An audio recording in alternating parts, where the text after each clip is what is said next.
நிறைய நோய்களுக்கு காரணமாக இருப்பது இது ஒன்று தாங்க. டைஜஷன் ப்ராப்ளம் இருக்கா, இதுதான் காரணம். மலச்சிக்கல் இருக்கா, இதுதான் காரணம். தலைவலி, மைக்ரைன், அதிகமான depression, thyroid related problem, obesity. So இந்த மாதிரி அடுக்கிக்கிட்டே பகல் நேரத்தில் இதில் ஒரு சிலர் பண்ணுற தவறு என்னென்னா, டே டைமில் நல்லா தூங்கிடுவாங்க. எனக்கு நைட்டு தான் நம்ம தூங்கலையே, பகலில் அப்படியே மதியம் லஞ்ச் எடுத்த பிறகு ஒரு தூக்கம் வருது பாருங்கள், அப்படியே தூங்கினேன்னா ஒரு 3 ஹவர்ஸ் 2 ஹவர்ஸ் பகலில் நம்ம தூக்கமின்மைக்கான காரணங்கள் சொல்லும்போது நம்ம திங்கிங், ஸோ நம்மளுடைய எண்ணங்கள் என்ன சுழற்சி, திரும்ப திரும்ப திரும்ப ஏதாவது நம்ம திங்க் பண்ணி வருடக்கணக்கில் நம்ம ஸ்லீப்பிங் பில்ஸ் போட்டுக்கிட்டே இருந்தோம்னா சரியான உறக்கம் வராமல் இருக்கும். அதை கொஞ்சம் கவனமாக நம்ம பார்த்துக்கிறது நல்லது.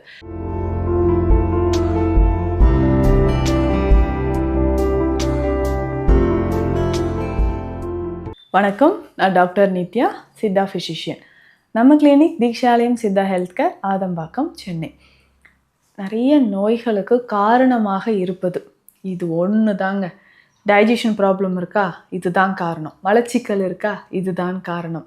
தலைவலி, மைக்ரைன், அதிகமான depression, thyroid related problem, obesity. So இந்த மாதிரி அடுக்கிக்கிட்டே போகலாம். அத்தனை பிரச்சனைகளுக்கும் இந்த ஒன்று தான் காரணம்னா அது என்னது? இதற்கான சொல்யூஷன் தான் நிறைய பேர் நம்ம தேடிட்டு இருக்கிறோம். அப்படின்னு பார்க்கும்போது தூக்கமின்மை. ஆமாங்க, தூக்கமில்லை. ஸோ நிறைய பேருக்கு நல்லா தூங்குறீங்களா அப்படின்னு கேட்டால், தூங்கிய பல வருஷம் ஆச்சுங்க. போய் படுப்பேன், முடிச்சிட்டே தான் இருப்பேன். நைட் ஃபுல்லாக முழிச்சிட்டு இருக்கேன். 3 மணிக்கு மேலே கொஞ்சம் தூக்கம் வருது. அதுவும் 5 மணி வரைக்கும் நான் தூங்குறேன். ஸோ ஏர்லி மார்னிங் 3 to 5 தான் தூக்கம் வருது. நான் போய் படுத்து 10 மணிக்கெலாம் படுத்துடுறேன். ஆனால் தூக்கம் 1 மணிக்கு தான் வருது. ஸோ அப்போ அந்த டைமில் எடுத்து சரி கொஞ்சம் நேரம் போர் அடிக்குதுன்னு நான் ஃபோன் பார்க்குறேன். அப்படியே மொபைல் பார்த்துக்கிட்டே எனக்கு டைம் போயிட்டே இருக்குது அப்படின்னு சொல்லுவாங்க. ஸோ இந்த மாதிரி நீண்ட காலமாக உறக்கம் இல்லாமல் இருப்பவர்களுக்கு என்ன செய்யலாம்? ஸோ பகல் நேரத்தில் இதில் ஒரு சிலர் பண்ணுற தவறு என்னென்னா, டே டைமில் நல்லா தூங்கிடுவாங்க. எனக்கு நைட்டு தான் நம்ம தூங்கலையே, பகலில் அப்படியே மதியம் லஞ்ச் எடுத்த பிறகு ஒரு தூக்கம் வருது பாருங்கள், அப்படியே தூங்கினேன்னா ஒரு 3 ஹவர்ஸ் 2 ஹவர்ஸ் பகலில் நான் தூங்கிடுறேன். அப்படியே இரவு நேரத்தில் எனக்கு தூக்கம் வரலை அப்படின்னு சொல்லுவாங்க. ஸோ பகல் உறக்கம் தேவை இல்லை. ஆனால் வயதானவர்களுக்கு அந்த 1 மணி நேரம் பகல் உறக்கம் நல்ல ஒரு நம்ம உடலுக்கு ஆரோக்கியத்தை தருது அப்படின்னு சொல்லலாம். ஸோ குழந்தைகள், வயதானவர்கள் பகல் உறக்கம் தேவை. ஆனால் அதுவே டே டைமில் நம்ம தூங்கிடுறதுனால நைட்டில் சரியாக தூக்கம் வரல அப்படின்னு சொல்லுவாங்க. ஸோ தூக்கமின்மைக்கான காரணங்கள் சொல்லும்போது நம்ம திங்கிங், ஸோ நம்மளுடைய எண்ணங்கள் என்ன சுழற்சி, திரும்ப திரும்ப திரும்ப ஏதாவது நம்ம திங்க் பண்ணிக்கிட்டே இருப்போம். நடந்த விஷயங்களை யோசிச்சுக்கிட்டே இருக்கிறது, இல்லை இந்த ஒரு விஷயம் இந்த மாதிரியெல்லாம் நடந்துருமா அப்படின்னு ஓவர் திங்கிங் தூக்கத்தில் தான் நிறைய பேருக்கு இருக்கும்.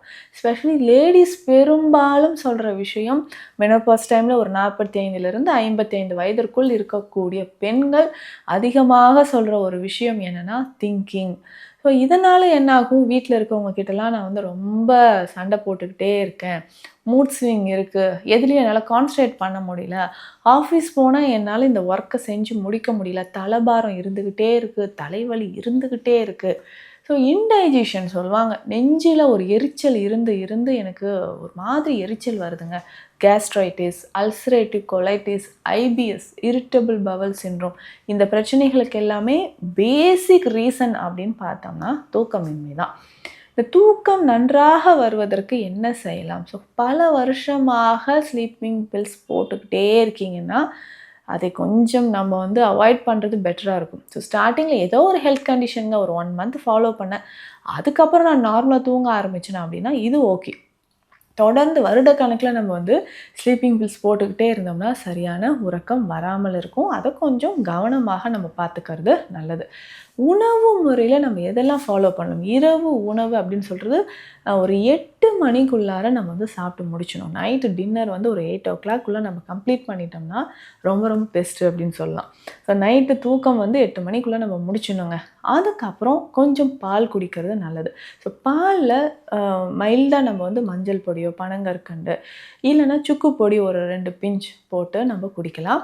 தூக்கம் வரணும் அப்படின்னு நினைக்கிறவங்க கசகசா பால் குடிச்சிக்கலாம். இந்த கசகசா பால் நம்ம எப்படி செய்யணும் அப்படின்னா, ரொம்ப சிம்பிள். இந்த கசகசாவை தண்ணீரில் ஊற வச்சிடணும். ஸோ காலையில் நம்ம ஊற வைக்கிறோன்னா இரவு நம்ம என்ன பண்ண போகிறோம், காலைல ஊறுனது ஒரு 7 மணி அந்த டைமில் நம்ம மிக்சியில் அதை நல்லா அரைச்சி ஃபில்ட்ரு பண்ணி எடுத்துகிட்டு அந்த பால் வருது பாருங்கள், அதை நம்ம குடிச்சிட்டு வர்றோம். ஸோ அந்த கசகசா பால், ஸோ இதில் கொஞ்சம் பசும்பாலும் கலந்து நாட்டு சர்க்கரையோ பனங்கற்கண்டோ சேர்த்து குடிக்கலாம். எந்த அளவுக்கு அந்த பால் எடுத்துக்கணும்னா, ஒரு 20 ml அளவுக்கு கசகசா தண்ணீர், அந்த தண்ணீரில் ஊறியதை அரைத்து அதை வடிகட்டி எடுத்து அதனோடு மீண்டும் நம்ம வந்து ஒரு 100 ml பசும்பாலோ இல்லை தேவையான அளவு நம்ம கலந்துக்கலாம். ஸோ கலந்து குடிச்சிக்கிட்டே வரும்போது டெய்லி ரெகுலராக இதனால் என்ன நன்மைகள் கிடைக்கும், குடல் பகுதி சுத்தமாகும், உடல் உஷ்ணம் நமக்கு குறைய ஆரம்பிக்கும், மலச்சிக்கல் தொந்தரவு, சிலருக்கு ஆனஸில் வந்து எரிச்சல் இருந்துக்கிட்டே இருக்குங்க. ஸோ ஆனஸில் வந்து பார்த்தோம்னா ஒரு எரிச்சல், மோஷன் போனால் எரியுது, 1 மணி நேரம் அந்த எரிச்சல் இருந்துக்கிட்டே இருக்குங்க அப்படின்னு சொல்லுவாங்க. அந்த மாதிரி எரிச்சல் இருக்கிறவங்களுக்கு கசகசா பால் ரொம்ப சிறந்தது. சைடு எஃபெக்டே இல்லாமல் நல்ல ஒரு தூக்கம் வரணும்னா இதை நம்ம ஃபாலோ பண்ணலாம்.